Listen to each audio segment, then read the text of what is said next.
First and foremost, thank everybody for coming here. I know it's like parking alone is a fucking nightmare, and you guys are champions for bearing it out for me and all these people.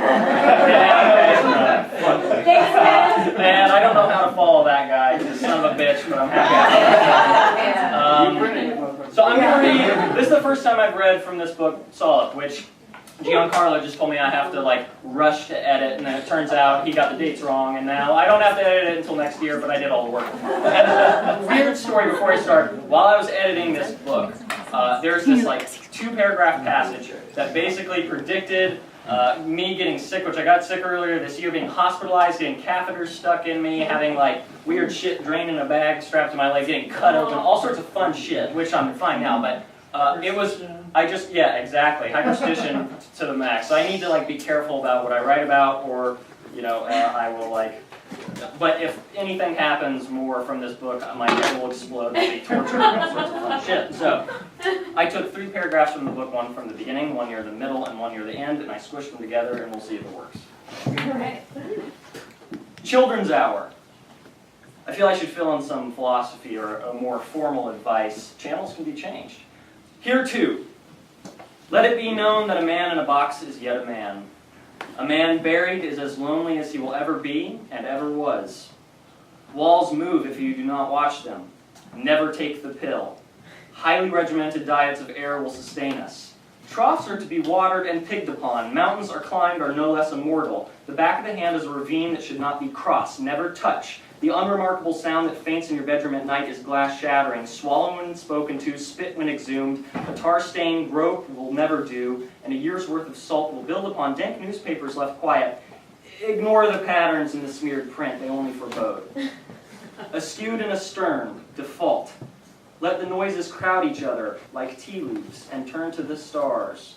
Diviners are to be held in faith. The most graceful motion is a slice. The most noble motion is a feint. Now he focuses. Stands up, draws breath, slowly exhales. He looks ahead, but not quite. He keeps his eyes from straining. He reminds himself not to look out too far. He's stronger. He's wiser. This is his moment. This is his time to shine, his spotlight, his moment in the spotlight. This is his moment.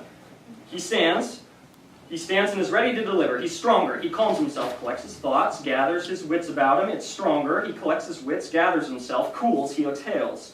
He draws his breath. He stands straight. His back is stronger. He backs himself away. He draws breath. Wait, he's cooler. He draws himself up. He strongs himself. He gathers his wits. His time to shine back. Spotlight. Time to shine. Spotlight. Time to gather his wits and back himself strongly. Back to his spotlight in the back of it strongly. Gathers breath back and strongly back himself to the breath of it. Breathe it. Breath in. Breath it strongly and wit gather himself strong it. Cool it strongly, making force of it. He's stronger. He is wiser. He is gathering himself about to strongly. He is about to deliver. A sick wind rises up. It is unhealthy. It isn't cared for. It is a wind that has been left without other less frightening winds. A wind that has no way of its own length and reach and height above all. A wind, young, that derives its power from forward movement. Leaving behind all it can, including the knowing that it will, full well, come back in circular ways to where it began and was born, a wind without ease, unease, a diseased wind. It knows it can only circle before a gradual disappearing or dissipating or placating sadness, and so the wind cries, not in song but in motion. The wind is crying when it runs through the cities that touch a certain height, cities with buildings large enough to call, and it cries when it knows there's an answer behind it. It moves. It always moves. The wind, though lonely and sick, can take itself around the world or around itself in equally as circuitous and impressed feet in less time than it takes for the men the wind winds around to realize they've been left behind by something that moves forward much faster and much better than them. The wind is not pride. The wind is sick. There is not a cure for the wind. There isn't a cure. There is no diagnosis. The wind can only allocate itself to itself, can only cry because it knows the very motion it uses, forward, not back. Back would only be forward when trapped like the wind is trapped. So the wind can only move its sadness into a furtherance of itself. The wind is immortal. The wind is cherished, though, by the men and the women it wraps around and when the weather's right, by the calls above the buildings, they're known, by the ones who bear it, by the parts of itself it does not know, but knows it does not know, by the same parts that do not know they do not know. They only know, like the wind, that movement. It is a forward-wrapping circle. The wind cries. The circle does not change, as its only is forward. And the wind, who is born sad and cries to move, does not think about its height or furtherance. The wind sees the wind ahead of itself. The wind, an impression of the next wraparound. The wind, because it was born a very long space ago, knows its length only in regard to the changes and faces the men and women make with it. The wind also knows that, as it must be bound by a stream of itself, a space unlike the wind, because it is not a part of the wind. It is a part of itself, and a part of itself, and a part of itself again, until there are no parts but only the spaces between. The wind cannot move alongside itself like the men and women can, because the men and women are all the same. Their faces. They move alongside one another and have that union or that left-behind sadness that the wind cannot fantasize about or dream about, but knows is there, feels in itself, but only in motion. Another, not another, as the wind cannot know another or two or one more piece. Please, the wind must run by its own strength, forward motion. It can move. It will move. The wind is a will.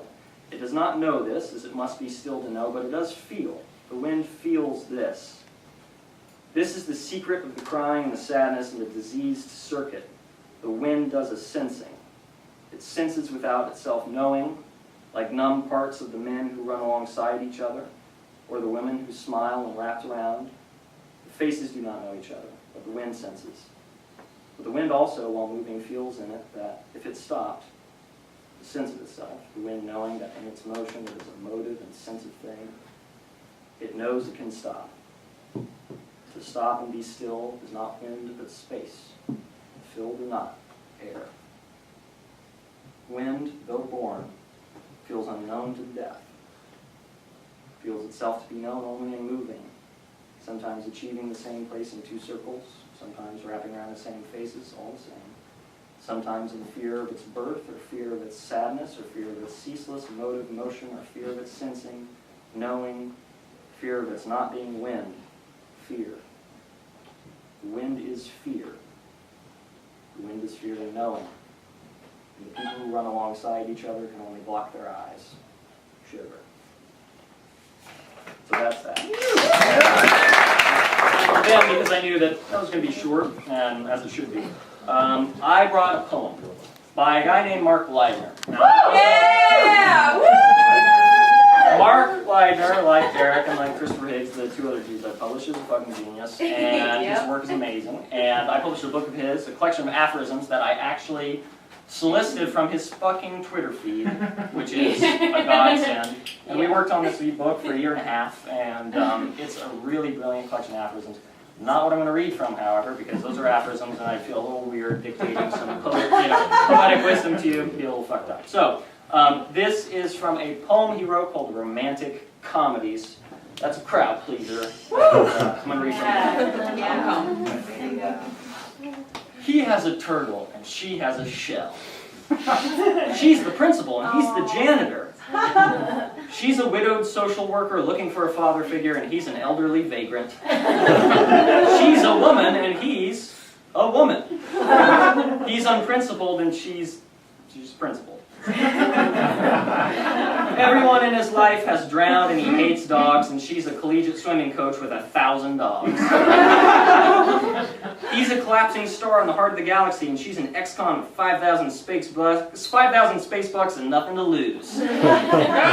He's clever and she's stupid. He's good looking and she's ugly. She's sort of interested in him, but he's not sure how interested he is in her, though he is a little bit.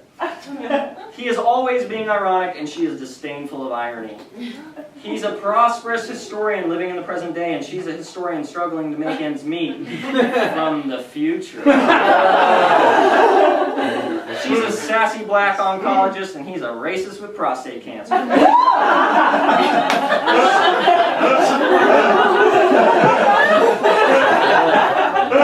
She's a plucky explorer of catacombs with a lust for adventure and smoldering good looks.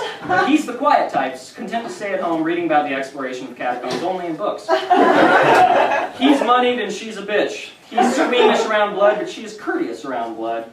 He's a Muslim terrorist and she's a normal Muslim. He blew up the World Trade Center and she blew up when she heard he blew up the World Trade Center. She's a singer-songwriter, but he's just a songwriter/gay. They're both gay. They're both gay. He's a foot fetishist and she's an amputee. She's a world-renowned gourmet cook and he's a world-renowned fast food restaurant mogul.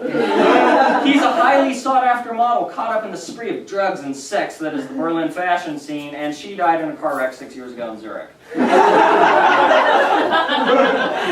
It's midnight on the mesa. A dry breeze rustles across the colorless sand, and high atop a wind-chiseled monolith there are two black cobras, drenched in silver moonlight, coiling in a furious act of forbidding cobra love. She likes one thing. She likes things one way, and he likes them the other. He's hungry and doesn't care where they eat, and he keeps saying she doesn't care. Oh, she keeps saying she doesn't care either, but every restaurant he offers up, she shoots down. She likes monogamy, but he likes sleeping around. He's bored, but she keeps talking. They're both vegetarians, but are both picky eaters, and it's almost enough to drive each other crazy. They're both the same. They're exactly the same person. They're in love. They're both in love with murder. She's a pacifist and he's a warmonger, until the tables turn and she becomes the warmonger and he the pacifist, though during the turning on vectors bound for where the other just left, as they pass each other in the middle, like passengers on opposite trains, they see each other and reach out to the void, and for a few brief seconds, before their forward inertia pulls them irrevocably apart, they simultaneously occupy a single position. He is the ocean and she is the sea. He knows where rare ore is and she knows metallurgy. He said a curse word when he was in space and she was at mission control and overheard him and reported him to his superiors, after which he was not to be allowed to be back in space. He's trying to solve the Middle East conflict, but she keeps stirring up trouble in the Middle East. He's on an important fact-finding mission for the UN and she shits facts. They are the only two deer in the world who can walk upright on their hind legs and speak proper English and British accents, and their favorite activity is debating the superiority of Copernican models of the solar system over the alternate models. Everybody. He is expanding and she is shrinking. It is her second day at Ruby Tuesdays and he has worked there for 5 years.